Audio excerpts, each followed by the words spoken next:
Minister, sir, my question is very simple and straightforward on the issue. I know there have been a lot of questions on corruption, on various other issues, but personally for you, many will accuse you, as you said, history has to be kind, and look at you and you'll come out unscathed. But many will look at you personally as being unable to actually act or rein in your own cabinet ministers. The fact that you allowed a situation to go out of hand, that you failed to act politically, which was required, and that you kept going back to a co-group or to various other people but refused to act, and that is why we came to a stage where even the Supreme Court asked the Prime Minister's office and even indicted it for various acts of omission and commission.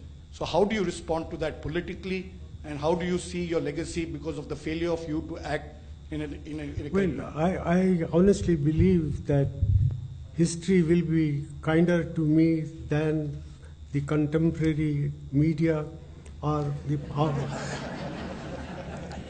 for that matter, the opposition parties in Parliament. But about the fact that you failed to act personally and rein in your own cabinet ministers? I cannot, I think, divulge all the things that take place in the cabinet system of a government. I think, taking into account the circumstances and the compulsions of a coalition polity, I have done as best as I could do under the circumstances. That, without discussing the merits of Mr. Narendra Modi, I sincerely believe that it would be disastrous for the country to have Narendra Modi as the Prime Minister. My fellow citizens, I address you today for the last time as Prime Minister of India. 10 years ago, when I was entrusted with this responsibility, I entered upon it with diligence as my tool, truth as my beacon, and a prayer that I might always do the right thing. Today, as I prepare to lay down office, I am aware that well before the final judgment that we all await from the Almighty, there is judgment in the court of public opinion that all elected officials and governments are required to submit themselves to.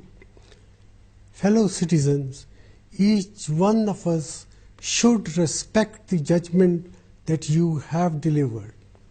The just concluded elections have deepened the foundations of our democratic polity.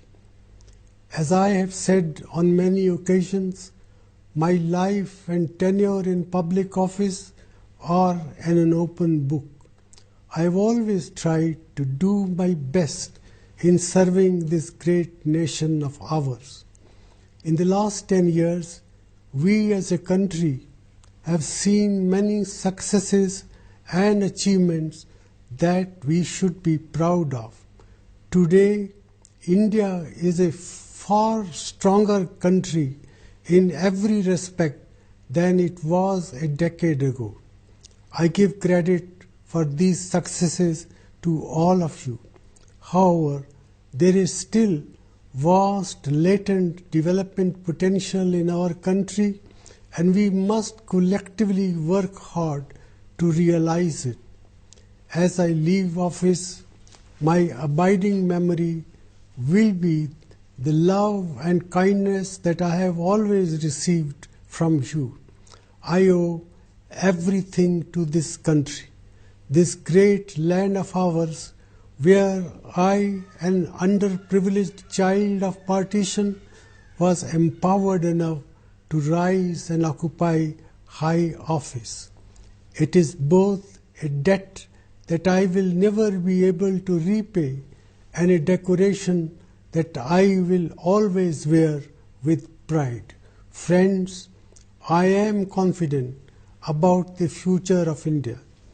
I firmly believe that the emergence of India as a major powerhouse of the evolving global economy is an idea whose time has come. Blending tradition with modernity and unity with diversity, this nation of ours can show the way forward to the world.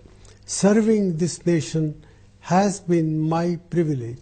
There is nothing more that I could ask for.